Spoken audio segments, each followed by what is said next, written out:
What's going on, guys? The Comics Kid 2099 here. Today, I want to talk to you about something different. I don't think I've ever done anything like this. I want to talk to you about a script that I read for a movie that was never made. You have probably heard some of the infamous legends of Superman Lives, an almost movie that would have come out in the 1990s. It went through a whole lot of drama before it finally just never happened, and there were, by my count, at least 3 different scripts of the movie, maybe more. The one that I specifically want to talk about is the Kevin Smith script, which I don't even know how legal it is to read a leaked script, but I'm going to go ahead and do this video anyway. This script was written over 20 years ago, so I think that the statute of limitations on this is kind of past. You can just Google Kevin Smith Superman Lives script, and I think the very first choice is something that will show you the full script, or at least I'm 99% sure it's the real script. For all I know, somebody went through a lot of effort to make this look like the script for Superman Lives. But anyway, the story is that Kevin Smith was asked if he wanted to work on a movie. They gave him a couple of options. One of them would have been Beetlejuice 2. One of them, I don't remember what it was, and then the other one was a Superman movie. And so he said, yeah, I want to work on that. And they showed him a script that already existed, and he said, this is not good. And then after meeting with several people, they said, well, why don't you write a script? So then he wrote this script. And then if you've heard any of the legends of this, you may have heard like, oh, Kevin Smith was going to write it and Tim Burton was going to direct. And while both of those are true, they weren't actually going to be working together. Kevin Smith wrote a script, and then later they said, okay, we're going to get Tim Burton to direct. And the first thing he did was, okay, I'm not going to use Kevin Smith's script. I don't even know if he even looked at Kevin Smith's script. He wanted to work with Wesley Strick, I believe, who wrote a completely different story that had some of the same elements. I've heard that his script also had Brainiac and Lex Luthor teaming up with each other and Superman dying and coming back to life. But the Kevin Smith script, just looking at it on paper, this would have been one of the best, probably the best Superman movie ever. Now, I do want to go ahead and say, I want to paraphrase something that I believe Max Landis said. He once said that a script is not a movie. You could have a fantastic script that would turn into a garbage movie. You could have bad actors, bad direction, you could have the studio not giving it enough of a budget, or maybe they're not advertising it enough. You look at something like the movie Cutthroat Island. That's a movie that is infamous as being a really bad movie that killed the pirate genre. Now, I say that with air quotes because, to be honest, was there much of a pirate genre before Cutthroat Island? Back in like the 60s maybe, but in the late 80s not so much. But Cutthroat Island, if you watch that movie without knowing any of the behind the scenes drama, it's not a bad movie. Now, it's not one of the top 5 movies of all time, but I really like that movie. I enjoyed it quite a bit, and it's a lot of stuff that isn't the movie itself that made that movie such a huge flop. I feel like that's kind of the same thing here. You could have a really fantastic script, and then it could go through so many different hurdles of trying to become a good movie, and then it just doesn't make it. I feel like this on paper is really good, but if this had been a movie, I think it very easily could have been another bad 1990s superhero movie. There were plenty of them going around in the 90s, and I think this could have been one of those. But reading the script, I think it's a very good story. Now, I do want to go ahead and say that reading this, I wasn't imagining it as a movie. I was picturing this as a comic book story, really. Whenever you see Superman doing something, I wasn't imagining Keanu Reeves or Nicolas Cage or anyone like that playing Superman. I was just looking at Superman doing something in my mind. I didn't see Sandra Bullock or Christopher Walken or Chris Rock or any of these people that were rumored to play different characters in this movie. I was just seeing the characters from the comic. So I really enjoyed this story. And originally, if you've been keeping up with my channel, I'm kind of jumping all over the place here and I apologize, but if you've been keeping up with my channel since last October, November, I've been doing these videos, if I rewrote blank. I did one for the first Superman movie starring Christopher Reeve. I did one for the first 3 Superman movies, actually. And originally, my plan was I was going to do one for Supergirl and Superman 4, and then I was going to do a If I Rewrote Superman Lives, if it became a movie. And I was going to read this script and then say, well, this is everything that's wrong with this script. But really, I don't think I can do that because I don't think that this is a bad script. I think it's pretty good. Now, if you have heard of some of the legends behind this, you know that Jon Peters was the producer of this movie, and he is probably the biggest reason why this never actually became a movie, because he had a lot of really weird recommendations slash rules that you had to follow if you were going to write a Superman script, and then he would make all these changes and stuff. If you haven't seen the documentary The Death of Superman Lives by John Schnepp, who passed away last year, you should probably watch that documentary, because it does a really good job of kind of parsing out everything that happened with this movie that almost was, and saying like, okay, here's what happened first, and then you had the Kevin Smith era, and then you had the Tim Burton era, and then John Peters was there through all of it. And John Peters, and you can watch Kevin Smith, there's a couple videos on YouTube of him talking about his process of getting involved with this movie and then being taken out of it. And it's really funny, by the way. You should really watch those Kevin Smith videos. Watching those, I realized that Kevin Smith is a much better storyteller than he is an interviewer, because when you listen to his interviews on Fat Man on Batman, or where he interviews Stan Lee in the late 90s, early 2000s, I'm kind of just like, it's Kevin Smith, okay. But him telling a story is much funnier and much more entertaining than anything that I've ever seen him do outside of that. So anyway, go watch that video of him talking about his experiences working on Superman Lives. And if you don't want to watch that, I'll paraphrase it for you here. Basically, John Peters said,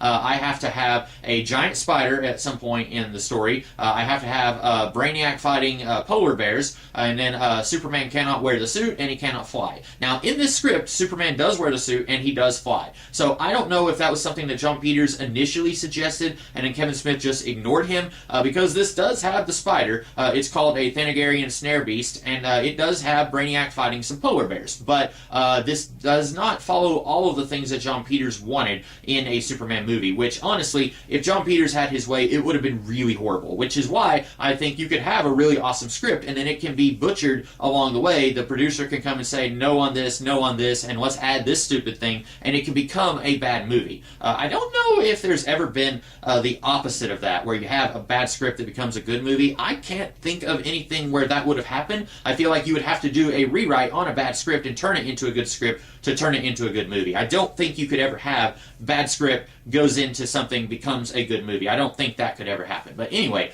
so you can see some of the stuff that John Peters wanted in this Superman script, and some of it I think does weaken it a little bit. For example, John Peters wanted a gay R2-D2, and that comes in the form of Elron, who is a comic book character. I know almost nothing about Elron. I know him from the Justice League International stuff by Kevin Maguire, J.M. DeMatteis, and Keith Giffen, specifically the mid-2000s stuff, the formerly known as the Justice League, and I can't believe it's not the Justice League. He was kind of a goofy sidekick to that goofy era of Justice League, and here he's a sidekick to Brainiac. Again, I don't know a whole lot about the character. I don't know if he started off as villain and then became kind of a schlubby good guy, but here he's kind of, I don't want to say the Jar Jar Binks of this movie, because he's not nearly as irritating as Jar Jar Binks, but also he does not provide anything worthwhile in this story.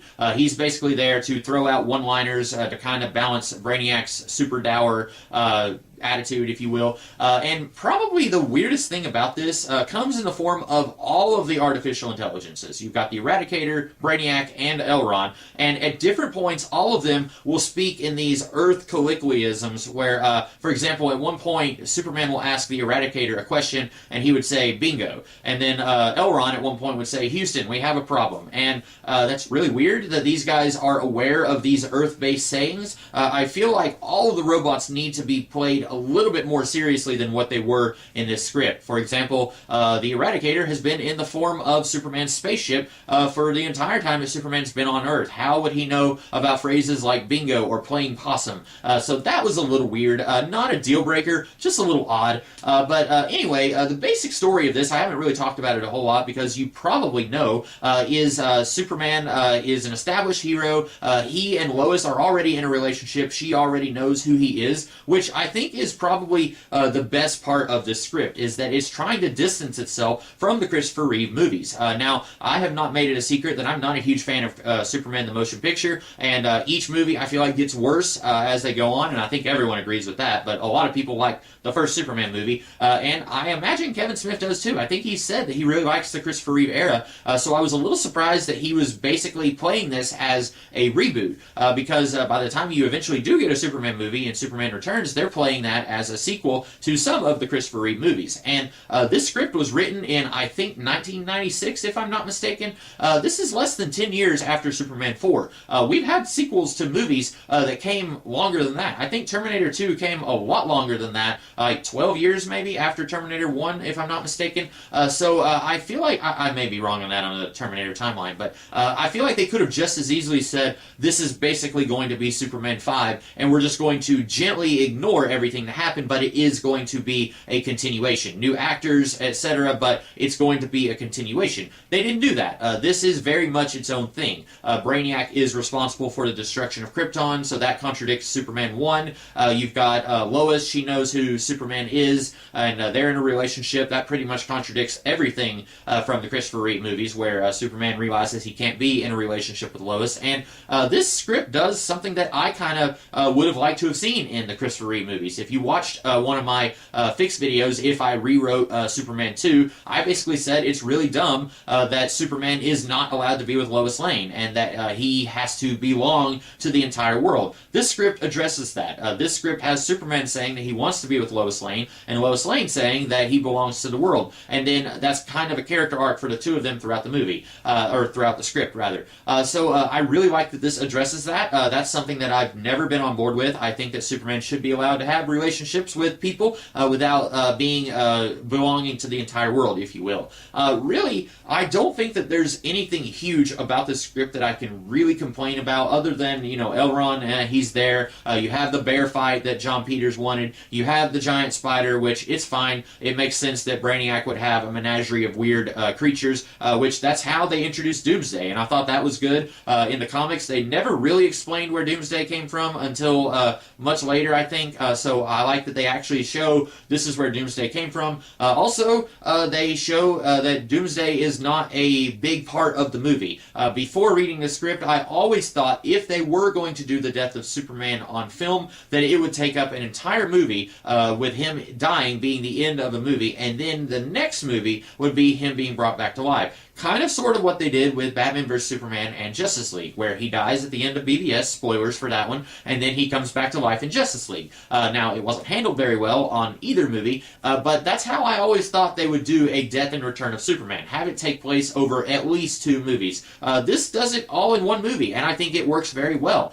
It cuts out a lot of the stuff from the comics, stuff like all of the Reign of the Superman.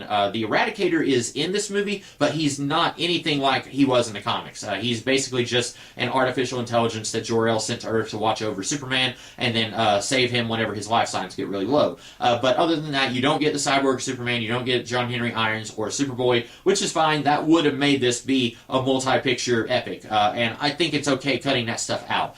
So I really like this script. I think that if you've got time on your hands, you should just Google Kevin Smith's Superman Lives script. Like I said, I don't know how legal it is to read a leaked script like that, but many people have, so I don't think there's anything bad going on here. Also, wanted to say real quick that Lex Luthor has a sidekick here named Misty, and she is basically Mercy from the Superman cartoon. This was written, if I'm not mistaken, about a year before the Superman the Animated Series premiered, so I think it's really strange that we have a character who is virtually identical to Mercy Graves, like very, very similar. And I don't think that there was any collaboration here between Kevin Smith and the people making the Superman cartoon. I don't think that he went to them and said, hey, what have you guys got going on? I'm making a script for a Superman movie. And I don't think that they were aware of the Superman Lives script, because at that point, it was still in the process of going to be made, and then it ended up not being made. But I think that's just a really, really weird coincidence that they made a character called Mercy, who is basically the same thing as this character called Misty from the Superman Lives script. But anyway, I thought that was a little odd. But anyway, those are my thoughts on the Superman Lives script. I hope that you guys like this video. You probably won't see me do anything like this again. I can't think of any other really famous screenplays that didn't become movies that I would have ready access to. But I enjoyed this, and if you guys did, then let me know in the comments below. So anyway, those are my thoughts on this. I hope that you guys liked this video, and if you did, be sure to like, share, comment, and subscribe, and I'll be back tomorrow with another video. In the meantime, you guys have a great rest of the day. Catch you later.